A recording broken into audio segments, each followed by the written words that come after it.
এই প্রবাসী কামলারা ফকিন্নি পোলারা, তোরা যে আমার ইনবক্সে হুমকি দাও, তোদের হুমকি কি আমি ভয় পাই?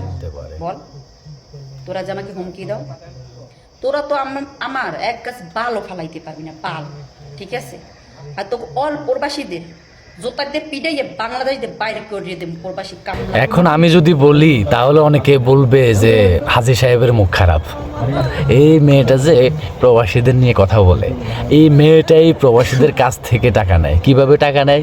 ভিডিও কলে 1000 করে, 1 ঘন্টা 1000, অডিও কলে 500, তারপরে লাইভে প্রাইভেটলিভাবেও যাওয়া যায়, সেভাবেও যায়। এই প্রবাসীদের কাছ থেকে টাকা নিতে নিতে এক পর্যায়ে হয়তো বা কোনো এক প্রবাসী বলছে যে টাকা দেবো না, ঠিক আছে? তখন এই প্রবাসীর পকিনি বলে, আরে খান কি বেরি, যদি তারা পকিনি হয় তাহলে তুই চলবি কেমনে? তাদেরকে যে বকা দিলি তাহলে তুই চলবি কেমনে? প্রবাসী না থাকলে তো কে নিত?